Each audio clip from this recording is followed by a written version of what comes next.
প্রায় 2 সপ্তাহ কেটে গেল আর তুমি এখন হোলির ভিডিও পোস্ট করছো? এই প্রশ্নটা তোমাদের মনে আসতেই পারে, কিন্তু কি করব বলো তো গাইস, আমার ভিডিও এডিট করে ভয়েস দিয়ে মিনিমাম একটু সময় দরকার, আমার সেই সময়টুকুও নেই। যাই হোক, হোলির দিন তোমাদের কেমন কাটলো অবশ্যই কমেন্টে জানিও। আমার তো ভীষণ ভালো কেটেছে, কারণ আমি গিয়েছিলাম বাওয়ালি গুপ্ত বৃন্দাবন ধামে। আর এখানে অনেক দূর দূরান্ত থেকে মানুষজন আসে এই হোলির দিন। প্রচুর লোকজন, প্রচুর ভিড় হয়, নাচ গান হইচই নিয়ে হোলির দিনটা ভীষণ মজা করে কাটানো হয়। তোমরা যারা এসেছিলে এখানে অবশ্যই জানবে যে এখানে হোলির দিনটা কত সুন্দরভাবে কাটানো হয়।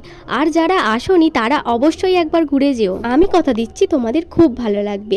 আর এখানে খাবারের ব্যবস্থাও আছে, তোমাদের কোনো রকম কোনো অসুবিধা হবে না, শুধু একটু জার্নি করে আসতে হবে আমাদের বাওয়ালি গুপ্ত বৃন্দাবন। আর দেখো গাইস, আমার অবস্থাটা দেখো, একদম ভূত হয়ে গেছি পুরো। যেহেতু হোলির দিন চন্দ্রগ্রহণ ছিল তাই আমরা তাড়াতাড়ি বাড়ি আসছিলাম, আর ওই দিনকে একটু বেশিই গরম পড়েছিল, তাই বাড়ি আসার সময় খেয়ে নিলাম লস্যি। আর লস্যিটা খেতে কিন্তু দারুণ ছিল।